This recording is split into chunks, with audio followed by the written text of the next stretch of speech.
welcome Dadas all over Kenya. We have missed you. I hope you have been keeping well during COVID and that you've been social distancing, washing your hands, taking care of your families. This is, I mean, the pandemic is real, but this is also a great opportunity to be at home, to relook at your life, to realign. So welcome back to Dadas. Today I'm joined by Christine. Christine, first of all, I wanted you to introduce yourself. Christine is one of the most interesting people that I have spoken to in a while. And I keep saying, the way you carry that look, that hair, I'm sure somebody is looking at that hair and thinking, how can I pull? You are the only person who can pull off that hair. I think it's you and Winnie Mandela. Very interesting. When I'm meeting someone I don't know, I always tell them, look out for me, I have a big head. And they always find me. My name is Christine. I am an author, I'm a speaker, and I'm a training consultant. Okay. Yes. Those sound like very sort of out there professions. So you are a public person. Well, to a large extent, yes. I technically speak for a living. You speak for a living? Yes. So Christine, how did you get into that area of your life? How did you become a speaker, a trainer? Did you always want to do that? Actually, I did not know that the career of a speaker existed outside of Patriciah. And so one day, it has to be about 15 years ago now, I was in an office I was in a job I hated. I needed an out. So I'm flipping through the newspaper and I see an advert for a wealth creation seminar. I had never heard of anything like that. A British company was coming to Kenya to do this whole at KICC big event. So I attended it. And they were selling different programs, you know, real estate, investment, what. The inside there was a speaker's course. And I was like, what is a speaker's course? I did not know, but I signed up. And that is how I started, basically. So long story, that is when I started. And so I have gone on to launch a training company. I have gone on to do 3 books. So really, in a nutshell, that's me. Tell us a bit about your books before I go on to you know. Okay, all right. What books are they? What are they about? I write to inspire. I write to like ignite something in you. And my latest book is known as Play to Win. And it's about finding what God has deposited in you and then using it to propel your life. Because all of us have a different gift. Everybody has something. Yeah. And the way the world works is everyone playing their role. Footballers playing football, cooks cooking, teachers teaching. What do you find easy to do? So the book gives you a guideline on how to identify. I call it your unfair advantage. Okay. Because, for example, if I was going to crack a joke against Churchill, I'm beaten before I try. He comes with an unfair advantage. Now, if he goes to run a race against Rhodesia, that's not his place. So the first step is identify what your unfair advantage is and then polish, work at it so that at the end of the day you win. So basically it's called Play to Win, and that's what it's about. Okay. This must have been discovered in the 15 years that you've been doing what you love doing, isn't it? Yes, it's been a journey. It's been a journey. This book came out of me having been in, I've tried different things. I've been entrepreneurial all my life. I've hardly ever been employed. And at one point I was running a property magazine and it was losing money hand over fist. And so, you know the way you shake yourself and you're like, there must be something I'm doing wrong. This can't be right. I was, one episode after the next, and each episode is losing more money than the last. And I discovered I was not in the right place. I was not playing in my own field. Because I was like now behind the scenes. I'm managing articles, I'm reading, I'm doing. That's not my thing, all right? So I discovered there was nothing wrong with our business. I was just the wrong person to be in it. That is how come I wound up writing this book. Isn't that so true about many things? I think just before that we were sharing a conversation where I was sharing that my story was, I found I was in the bus, but I was in the wrong place. Sometimes you can even be in the right field, but we're not we are not in the right place. I was in the right field. Yes, I was in the right field because basically I'm in the business of selling information. I was selling information. Yeah. But first of all, I did not know the first thing about property. I wasn't happy. You can usually tell. You can usually tell. You might even be in a job that pays your bills, granted. But you're so unhappy. You're so miserable. Like I'm saying, when I discovered that conference, I was actually in a job that paid my bills. I was in a job but I was miserable. I didn't like it at all. Okay. You will tell where you're in If you're happy, you can know. There's a certain knowing in your spirit. Yeah. You will know when you're in the right place. Okay. You'll definitely know when you're in the right place. Okay. So Yes. besides being a career woman, I think have you always worked? Okay. Did you ever take time out? Because I know that many women don't actually like, they work most of their life. Have you always worked, or was there a time in your life where you had the privilege of being able to take time out and maybe have children or not work? I was being self-employed gave me the privilege of being able to be at home, because I've had children 3 times. I have a total of 4 children, but I have twins, so I had them 3 times. Okay. And each time I had a child, I had the great privilege of being at home for at least 6 months. So I really thank God for that. Yeah. That came from being self-employed. Sorry. Now I can't say that I have ever taken a break, because, like you correctly say, self-employed people keep on going. They just keep on going. I remember this last December, I took out 2 weeks and I said, I'm on leave. Because everyone seems to go on leave except me. I'm on leave. And so for 2 weeks, I did nothing last December and loved it completely. No. Yeah, I did. How has COVID been for you? Has it been really tough? Or have if there you felt hadn't like been COVID, we probably wouldn't be here, because I wouldn't have done the video that you saw that, Yes. that got you to invite me here. Now, COVID for me was a shocker. Completely. It took me a while to believe it. Why? I was like, wait a minute, what? Because it removed the last net from under me. Okay. Whatever was a safety net, because I had this business that I have built over the last 15 years, okay? And it involved seminars and conferences. So all of a sudden, we were in the middle of, we have some trainings ongoing. We have done some sessions, we haven't finished some. We have trainings scheduled for the week after, the month after. We were coming from a difficult year. Last year had been difficult. So we are coming from a difficult year. We are picking up, things are looking just slightly good. The prospects for this year were great. Yeah, 2020 was going to be a good all year. of a sudden, no warning. Today you had a job, tomorrow you have none. Yeah. And so I'm left with overheads, office to pay, staff to pay, staff. I was like, what just happened? So it finally hit me. I have no source of revenue. Yeah. I have no source of revenue. And then about a month in, I get evicted on 3 days' notice. And I was angry. So now you don't have a job, you don't have a business. I don't have any income. I've just closed my office. Yeah. I don't have any revenue coming in. Yeah. And I get 3 days' notice, please vacate. And I wasn't even angry with COVID or with the world or with anyone. I was angry with me. Because that was exactly, scientifically, 1 month before I turned 50. So I was like, wait a minute, stop. Half my life has passed and I'm worrying about rent for my own. I mean, there's something very, very wrong with this picture. There's something very wrong with this picture. I should be doing big things by now. I'm in the second half. I'm in the second half. So I completely revolutionized my life. I remembered what I should have done 14 years ago. Because I go into this training and they teach us how to operate a business that creates multiple streams of income. Because what was wrong with my arrangement was I had one source of income.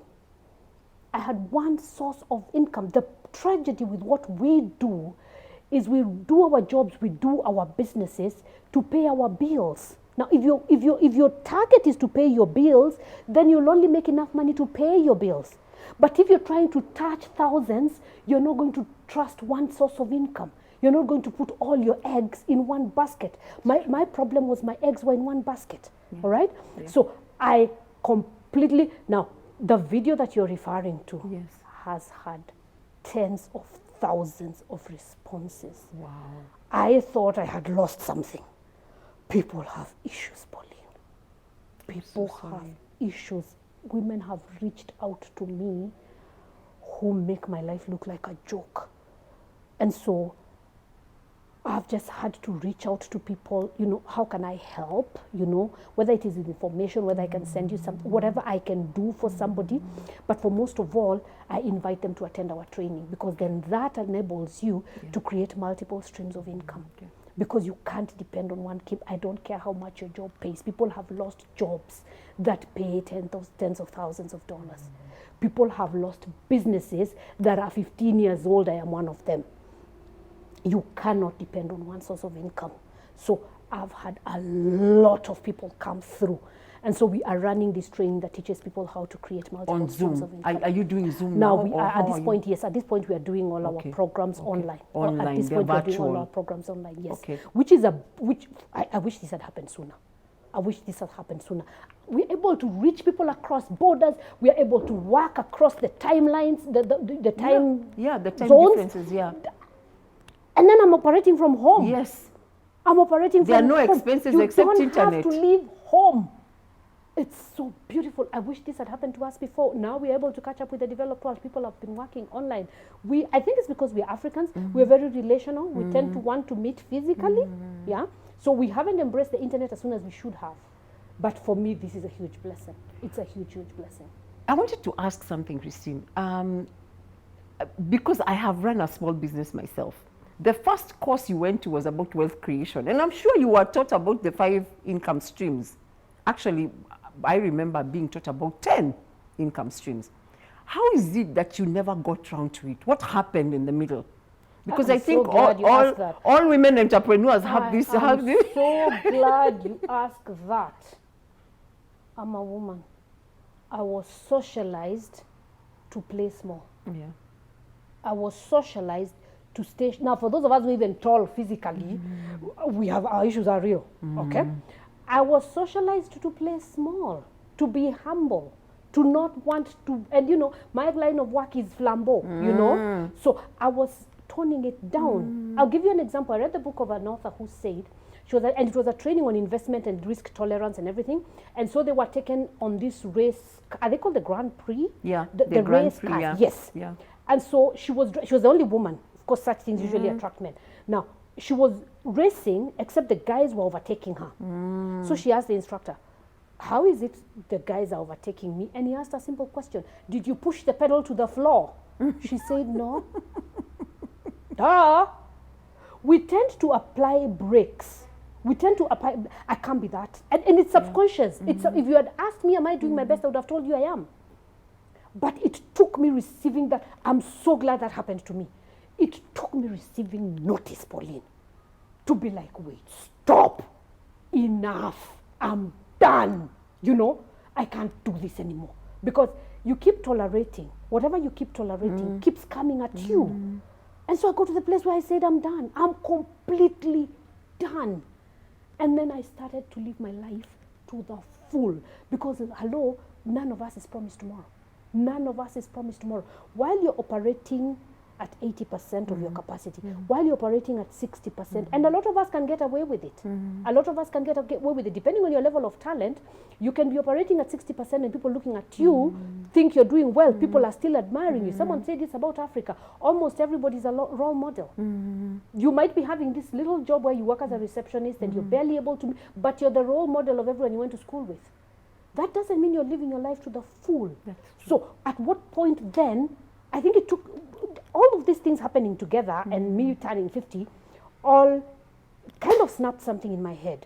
Because I said to myself, it's quite obvious I'm in the second half. We don't know if I'll be hit by a bus tomorrow. That can happen to anybody. But for me, it's now, you're in the second half. You're in the second half. If there was ever a time to do it, it's now. So I got to the place where I said, I have to start playing full out. I have to play full out. If there's anything I know how to do, I will do it. And then what surprised me, that came as a surprise, because this was a video among all the videos I do. I do a video every week. Yeah, but I watch your videos. They're very nice. Thank you. Thank you. I appreciate the feedback. But this one was shocking. It got tens of thousands of responses. Yeah. To which I said to myself, whoa. Because when I was doing that to express myself, to inspire somebody. I told you I write to inspire. I thought I'll just inspire somebody, you know, to get to say enough and to move on with their life. But I got so many responses that I say to myself, if this training is good for me, then it must be good for my sister out there. Because I had gotten back in touch with this British company that does this training. And I was going to start this training now so that I can set up my business properly. But then now from all the responses I got, I said to myself, we better broaden this. We better avail this program for other people. So my company is now working with that British company to avail this program, and it's going on online. So it is very, very easy for us to, you know, to get a lot of people on. Yeah, although of course we have to minimize the numbers because it's, you see, everybody has a different business, has a different area. So that means that if we are going to give a personalized training, we can't take a crowd. We can't take a crowd, so we're really doing minimum numbers. Do you think that we women are socialized not to think of ourselves as becoming wealthy? And I've used the word wealthy and not rich. I think that all of us women, we want to get to Mama Haria, which is basically I drive a car, I have nice clothes. You get, we get Mama. And we want to sit down you know, and we get to shoes. Mama Haria. We talk shoes. about our shoes, and then we get an attitude of, you know, I have a car. And a lot of women are in serious debt because of the Mama Haria crowd. I call it Mama Haria. Mama Haria is, you know, this woman. I know, I get it. She has a car, she has a Haria, she lives in a nice house. But everything, it takes an illness, and the whole Mama Haria thing collapses. It takes so little. It takes COVID to close down your business. Because someone said this to me, if COVID crushed you, you did not have a business. Exactly. What COVID did is exposed me. Exactly. COVID did not crush my business. I did not have a business. I had the pretense, I had something that was paying bills month on month, month on month, month on month. Delicate balance, delicate balance. That's not a business. If COVID can crush you in 3 months, you don't have a business. You don't have a business. Do you think that we are socialized to think? Because I think that men are socialized to make wealth.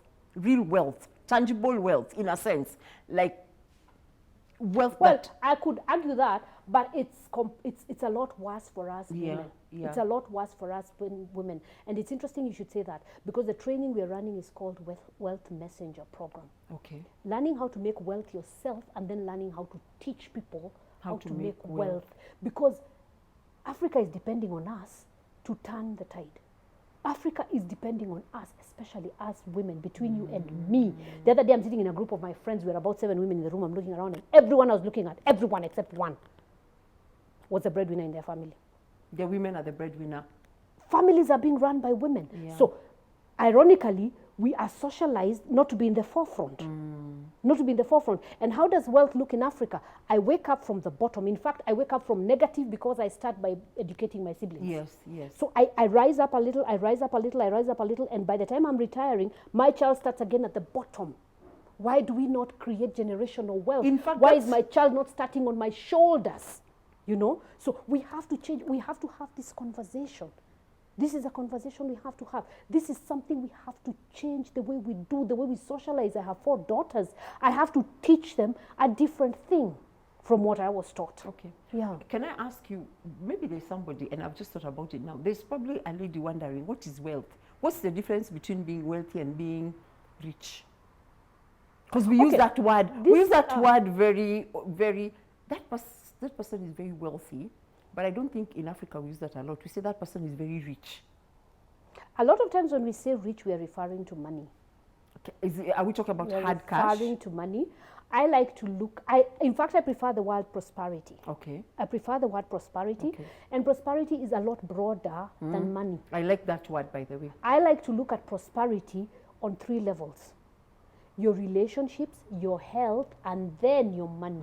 Because if any of this is missing, you won't be happy. You're not going to tell me you're happy if your family is fighting all the time, if there's violence in your relationships. Or if you're in an abusive marriage. You're not going to tell me that you're happy. If you do not have your health, no amount of money will call you prosperous. And then, if you can't pay your bills, hello, we might be this in love people, but we can't serve. One pastor used to say he wouldn't marry a couple where the man is not working because he will not serve love on the table. You have to be able to pay the bills. So in my mind, prosperity is about these 3 areas. I don't know about rich and wealth and all of these are all just words, but I prefer prosperity, and prosperity in my mind is in 3 levels. Okay. Yeah. In which area do you think that we women are the weakest? Because if you ask me, I'd probably say in the money. We are good with relationships. We're great with relationships, and every woman you talk to wants to help people. Yeah. wants to help people. And this is the best thing you can do for the poor. Don't become one of them. Don't be so focused on I'm trying to help people. I would love to help people, but I have to make a profit doing it. Because if I don't make a profit, I'm not going to be alive. I'm not going to be alive. I have to have my bills paid to be able to help another person. If you're going to be a role model, first of all, you have to look right. Let's be honest with each other. You have to look right. That costs money. You have to sell this program. That's marketing. That costs money. I mean, the world revolves around the dollar sign. It's a conversation. It's an uncomfortable conversation, especially for us African women, but it's a conversation we have to have. It's a conversation we have to have. Why do you think that we are not making generational wealth? This is very important. I really want you to tell us, to explain, because I think many of us, even I count myself in that group, where you get to half of your life and you have nothing. How did it happen? And you worked so hard. You went every day to work. You were faithful. Is it that that we don't understand the way money works? Is it that we don't understand? That's a very large part of it. We don't understand how money works. There's something very wrong with our work culture. There's something very wrong with our work culture. We're simply not hard workers. Let's face it. Really? We are not hard workers. Why do our brothers and sisters immigrate to America and soon they're driving big cars and everything? They now begin to work 13 and 14 hours a day, 17 hours a day. The basic difference between us and them is how hard they work. Now, in as much as you have to be working in the right thing, I'm not asking you to go digging trenches. You have to be working around the right thing. But hello, you have to put in the work. You have to put in the work. Make an appointment with somebody today in this economy for 10 o'clock. What time do they show? 11:30. Work culture. Work culture. Our discipline levels are terrible. Are we women worse than men, or are we better? A little better? Oh, we are worse. We are worse. Truth, we are worse. We are worse. Yeah, we are a lot worse. We are a lot worse. We don't give it our best.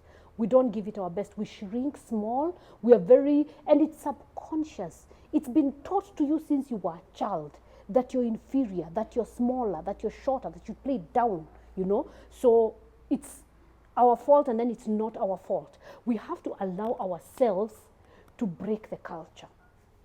Wow. If you're saying you watch my videos, then you saw the one that I said, allow yourself not to be enculturated. Don't do something, and when I ask you, Pauline, why are you doing this? It's how it's done. Yeah. Why is it done this way? Question the way things are done. Don't just believe things, you know. There's a lot of things we have been socialized to believe, which are simply not true. They're simply not true. Yeah. So in this COVID journey, you know, it's funny, you talk about COVID like it's been here for COVID has only been around for 4 months. Actually, you know, the first COVID case was discovered in Kenya on March 13th. Today, so it's been around only for a few. But it has completely changed our lives. You know, people are talking about the new normal as if there's another normal we'll go back to.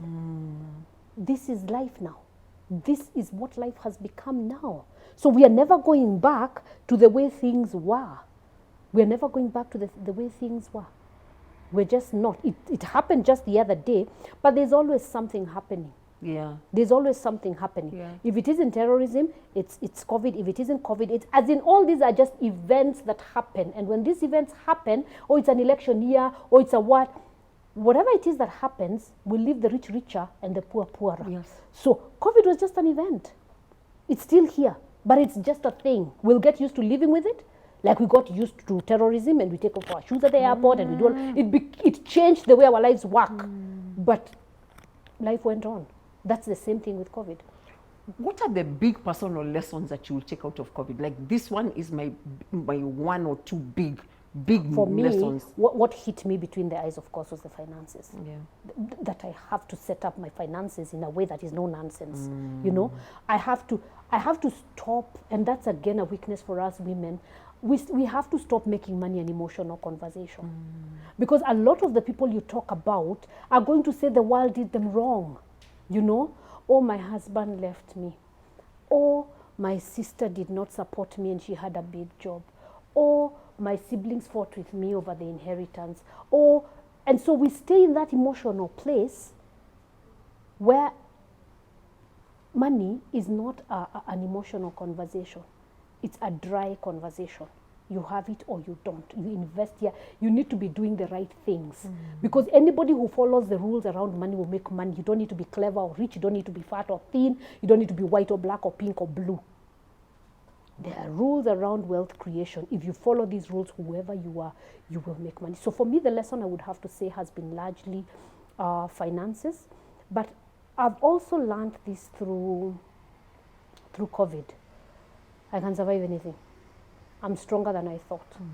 I'm stronger than I thought. So if I don't allow something to ruin me, nothing will. Okay. So it's my decision what I allow to hit me. Yeah, that has been my lesson through COVID. That has been my lesson through COVID. We're going to a break. We'll be coming back. I've invited a counselor to come. I don't know.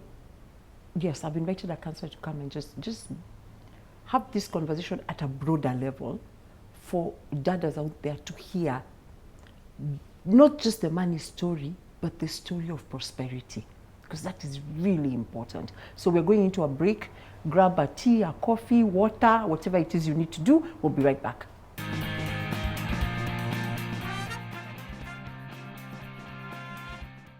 Welcome, dadas. It's nice to have you back. I hope you are comfortable. We want to continue our conversation. We've been talking about when life happens, and we've just listened to Christine. I want to welcome Patricia Kendi. Patricia, karibu sana. She's a counseling psychologist. Please introduce yourself. I have been accused of not introducing people properly on this show. My name is Patricia Kagendo. I am a counseling psychologist, a professional speaker, a mother, a wife. Christine, I forgot to ask you, are you a mother? Oh yes, I said 10 times. I have 4 children. Oh, you did? Yes. Oh, but I don't think you said it on the show. I did actually. I said I'm raising girls. Okay. I have 4 daughters. You have 4 daughters? Yes. Okay, good. Are you a wife or? I was a wife for a long time. Okay. I'm no longer a wife. Okay, sawa. Yes. So you're back in the singles club? I want to think so, yes. How is that going? Very well, actually. I have a lot of offers, except I'm not interested. Don't do that. Don't make those faces. I don't know why you're making faces. Why are you making faces? Are you making faces because you've had she's back on the block? No. Okay. Because she has very many offers and she's letting them pass her by. She's not interested. I know. That's my bone of control. Yeah. I'm not in that space. I'm Yeah, just not in that's that very space. worrying. But they're very good for your ego. I'll be the first to say that. Yeah, but They're you very, know very they may good go for your away ego. and some of them are good. You should really think about them. I'm not in that space. Thank you. Okay. She still has to marinate. Yeah. Probably heal. And probably heal. You But as you the know, counseling- love can be the cure, probably.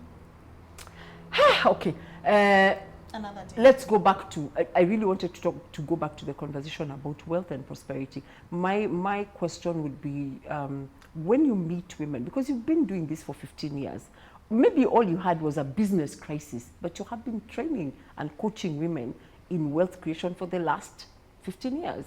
When you meet women, what are some of the things that you know that these are the things that make women not generate or make wealth or not become prosperous? Very good question, Pauline.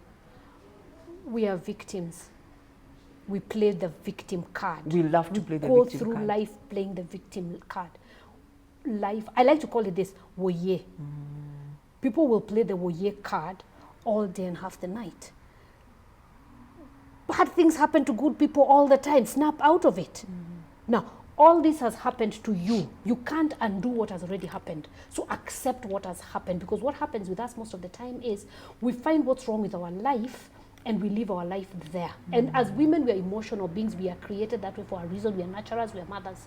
So it's a good thing that we're emotional beings. But that shouldn't be used against us. We shouldn't hurt ourselves based on our emotions. We should use our emotions as fuel.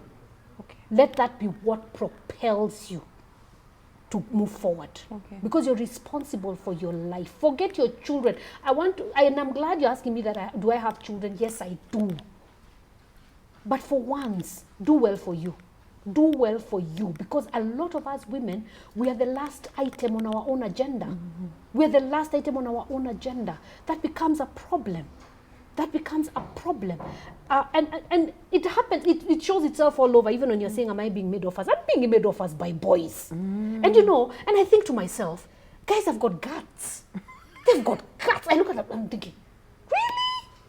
But they've got guts. They put themselves out there. What do women do? They disqualify themselves. So we do that in business. We do that for jobs. We do that in every area of our lives. They will hear me. I like that. Did you hear what she just said? Yes, I did. That the young men are, they look at her, they're like, ninaweza. Yeah, I can try. Like I can give it I a shot. like the attitude. Yes, I think, madam, they were calling madam. Madam, I just wanted to ask you, are you single? And I'm like, you're on my Facebook, my children are all over my Facebook. Nini warning. After I did a big video, I've done 50. Nini ushikanishi, you know. I mean, but they're putting themselves out there. Yeah. You have to admire that. Yeah. You have to admire the fact that the young man is seeing potential. Anajichocha. He's sitting at home jichochari himself. He's like, I can, and naweza. You really wish our daughters would do that. You wish our daughters would do that. Well, let's try things. Let's try things. Don't put yourself down. Don't be the one to put yourself down. Don't vote against yourself. I remember saying that once in a video. I voted against myself at one point. I did an event. I was newly a speaker at that point. And I did this event and I had a great theme for it and all of that. And I got media. That was before social media was a big thing. So I got, you know, traditional media to cover the event and everything. But now I needed a famous person. So I found someone who knows somebody who invited a famous person, and I was slightly intimidated that the person agreed to come. And so he starts to give the speech, you know. And so I'm sitting there waiting for the charm to come on, for the charisma, and I'm waiting and I'm waiting and I'm waiting, and then it's over. And I'm thinking, wait a minute, stop, I'm paying you that amount of money to do that. I could have delivered that message better. But listen, I had voted against myself.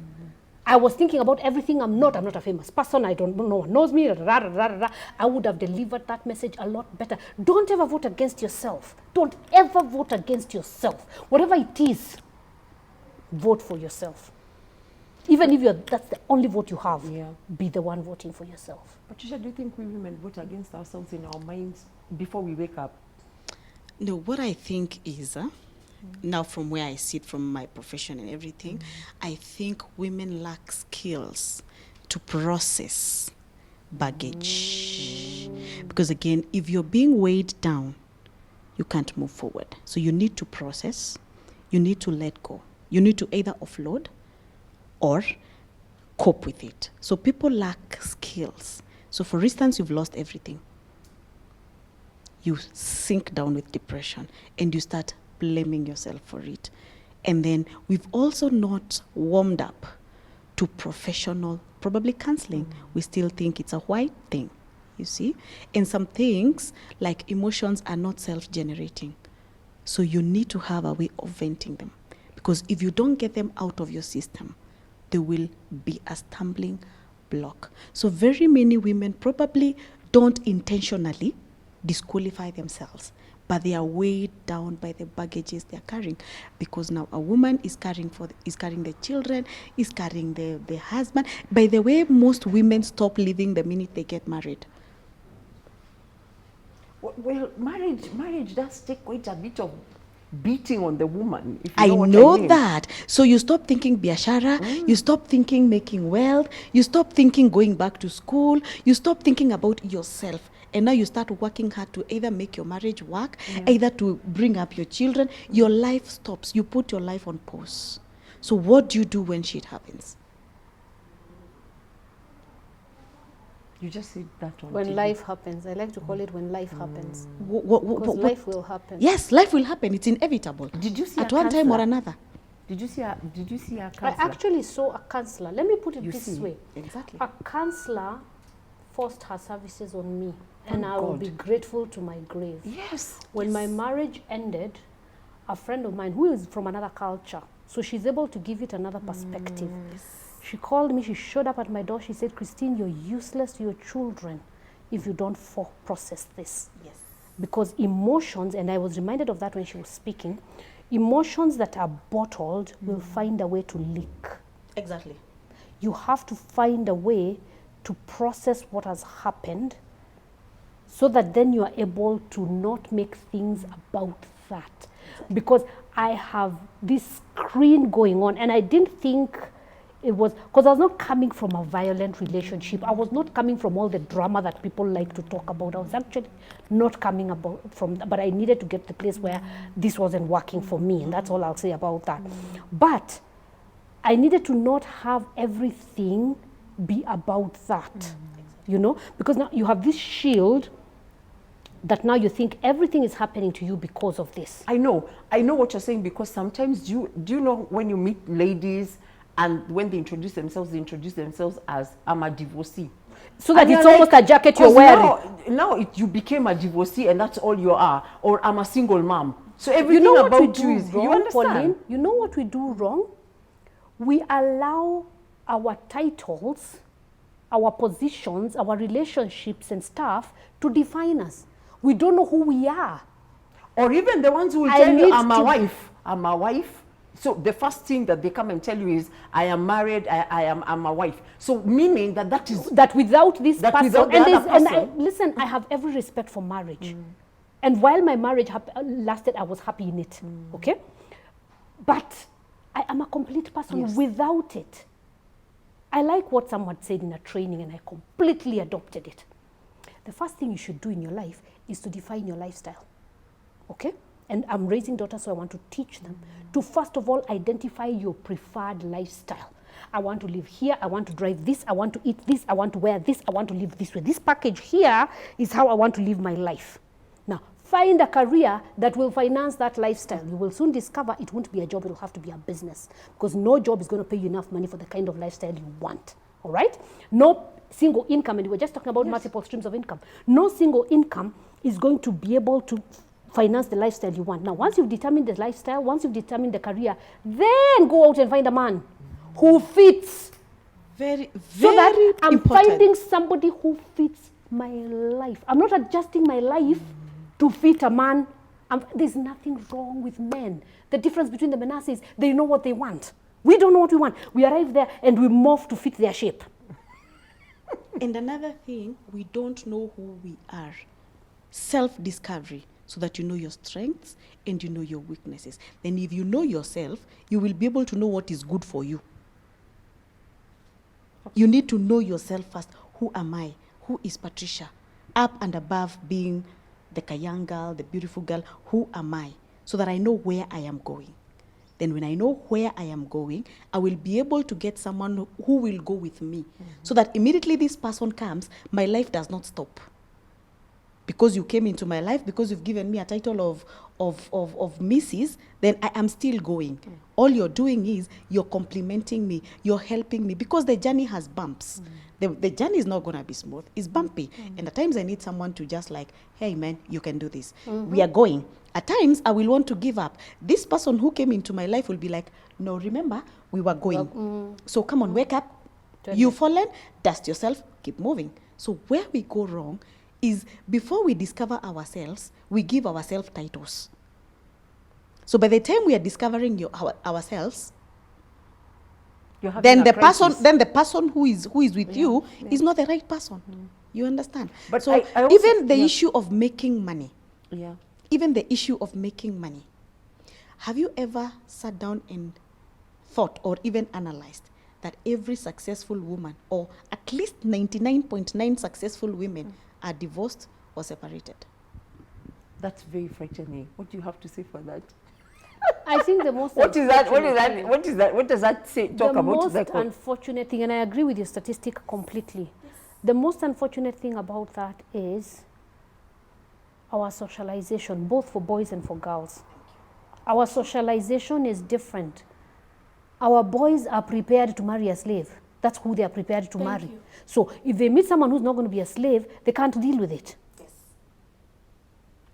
And women are to stay at home. Because I'm a lot to handle. Think. I'm a lot to handle. I'll be the one who will tell you that I'm a lot to handle because, hello, I have an opinion. All the boys out there who I are writing. have an opinion and I'm going to tell you what I think. That doesn't rub a lot of men very well because they were raised to be the DC. Some gentleman told me once that they were raised and socialized at Ikwako and your DC. Now, if you're looking for someone who's looking for an equal, you won't get along because you were raised to be the king. And I'm all okay with leadership. I'm very okay with the leadership, and the leadership role is best carried by the man. That is natural, that I'm okay with. But then they are socialized to expect you to not have an opinion. They are socialized to expect you to not have a life. Yes. I like yes. Life. Completely. So that then, if you have a career that's blossoming, they feel threatened. They feel threatened. and insecure. Yeah. And then trust issues start coming. So what do? Mwanamke, a good woman builds their own house. So you have to choose between the house or prosperity. Okay. And most women choose home. Yeah, the stigma of not having a home, I think Thank you. is quite something. The stigma can Oh, be yes. overwhelming. Oh, yes. So it's like COVID, you know. Gender roles, you know. You have to start thinking, if I go to hospital with this flu, I may be, you know, put on whatever. So you have to think, and that's how people are dying. Anyway, that was a snide remark. This, my question to you is, how do we teach our girls? Because my fear with this is it sounds like a feminist conversation. Yes. True. As we sit here, I'm sure there are some people sitting at home saying, these are just 3 feminists, women with problems. That's why they are seated on that show. How do we teach our girls to be strong but marriageable? Is there such a thing? First of all, you want to fall head over heels madly in love with you. You want to so love yourself that the whole world has no option but to love you. Okay. Because a lot of times, we're talking about how we're emotional and everything, and once we have been crushed, and I love how Patricia has put it, sometimes we are crushed and we're not able to separate the crushed from ourselves. Because if my business goes down, it's my business that has gone down, it's not me. Yes. It's not me who has gone down. If your marriage has ended, it's not you who has ended. We are two great people, we are just not good together. We are not good together. So that ending does not mean any of us is a bad person. Thank you. You said it so well. Because every time, oftenly, when a marriage or a relationship fails, then the woman is to blame. Anyway, I wanted to react or to rephrase what you just said. Oh, please do. I am thinking we should now stop over-empowering women. Now, can we start empowering men to accept strong-willed women? Because women are already empowered. But now we are leaving out the men. We are empowering the girls to be married to who?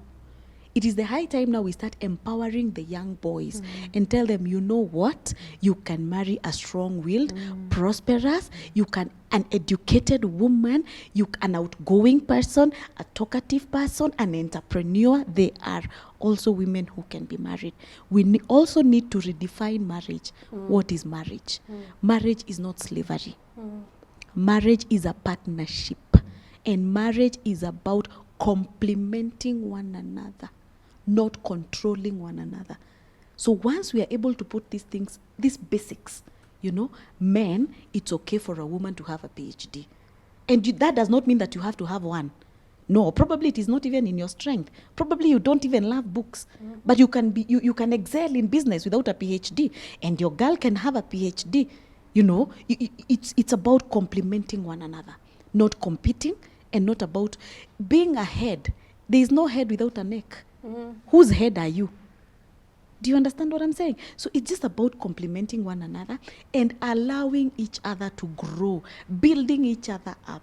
It's okay if your wife is going for a master's in the US. It's okay. You can run the home for 1 year. It's okay. It's okay. The home cannot see kazi ya mwanamke to run a home.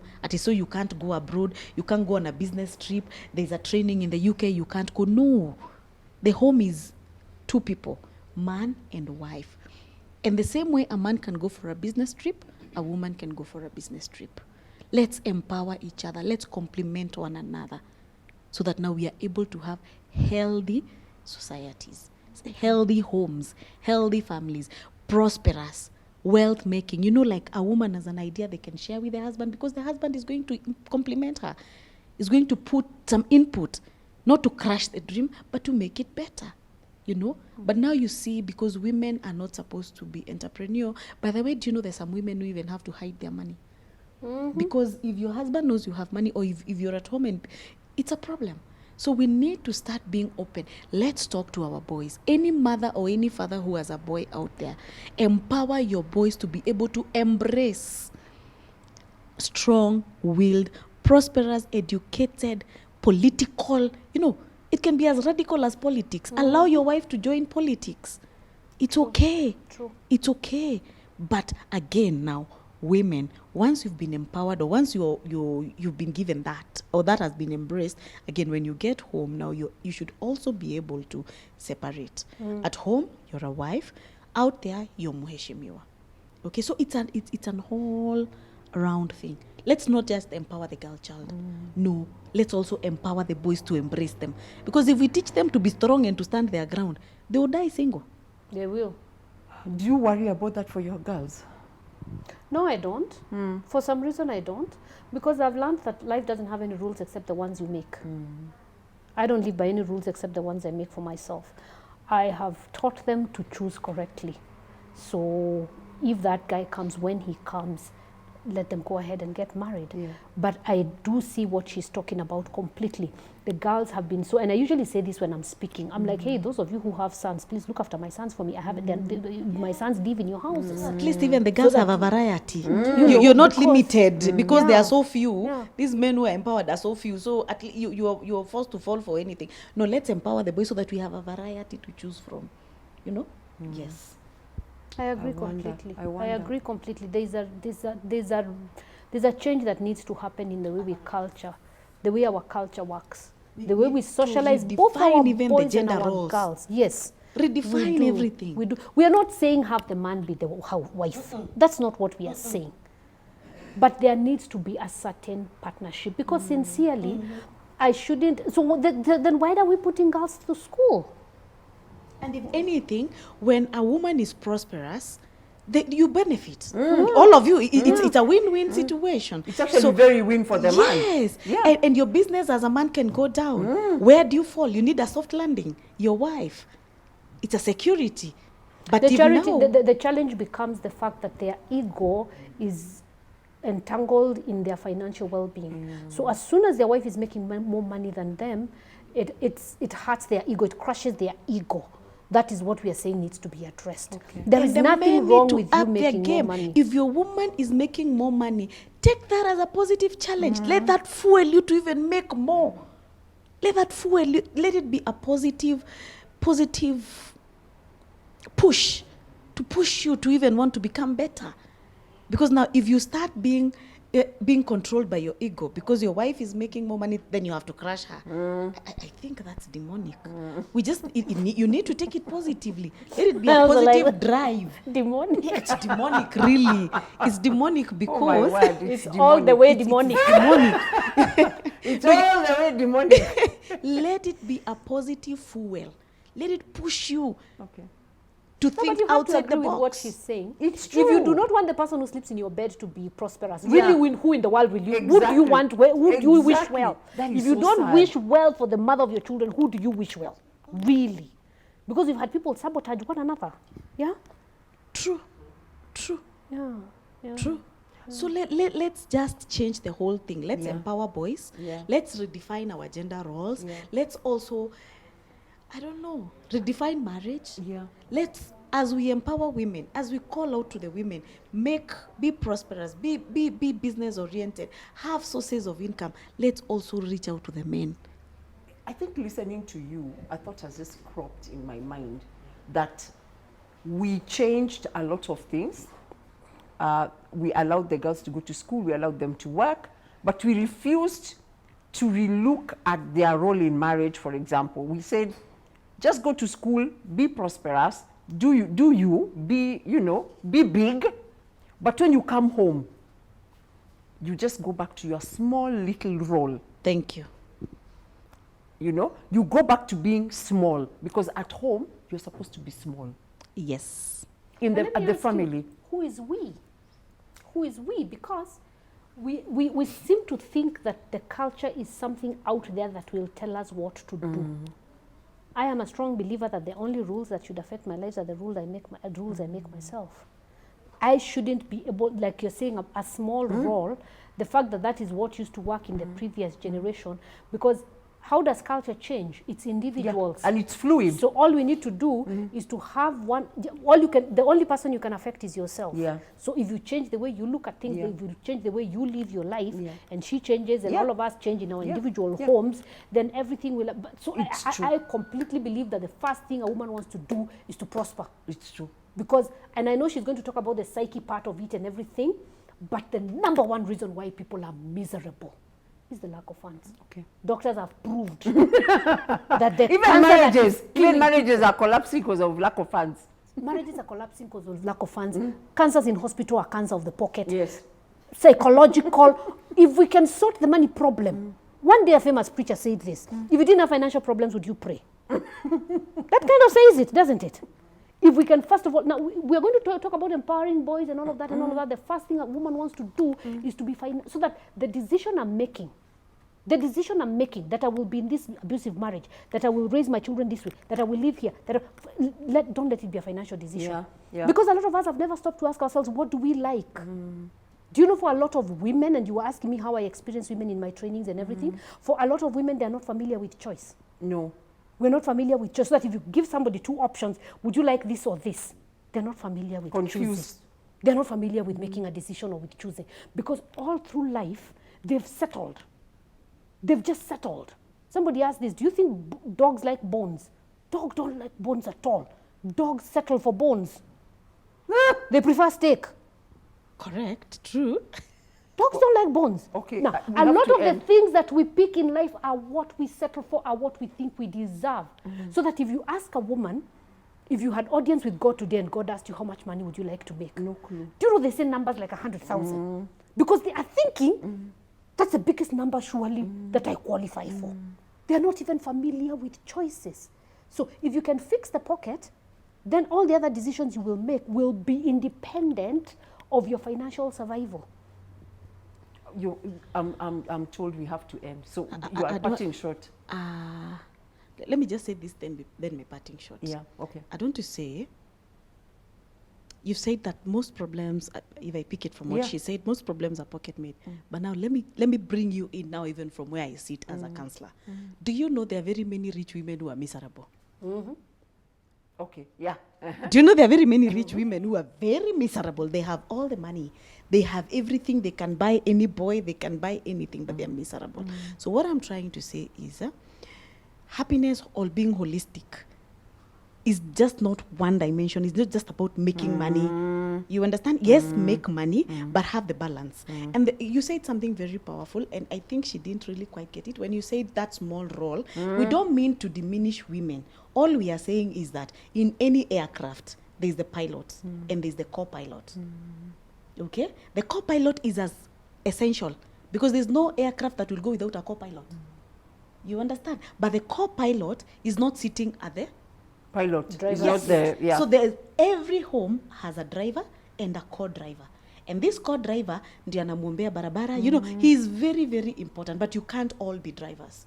So when you come home, women, be the co-driver, okay? Let the man be the driver. Let him be the main pilot. Because again, if we are all pilots, this plane is gonna crash. Okay, so let's go make money. But even as we make money out there, there is need for a pilot. Even how do we even invest this money? It's not an individual thing. You understand? It comes to it comes to the table, and let the pilot also come in, because the pilot and the co-pilot co-work to make sure that this plane gets to the destination. Now, my parting shot is let's acquire skills, communication skills, skills Wealth on how to creation. make, wealth creation, homemaking. Let's just acquire skills, because these skills are going to enable us to be entrepreneur, good wives, good mothers. You know, skills are essential. Okay. Let's acquire skills. Okay. And with that, we have to end this show. These ladies are amazing. Thank you so much. Thank you. Let's acquire skills. So have a skillful day. I must plug in. Wash your hands, social distancing. If you don't have to go anywhere, don't go anywhere. Stay at home. Have a great, great week. Baraka.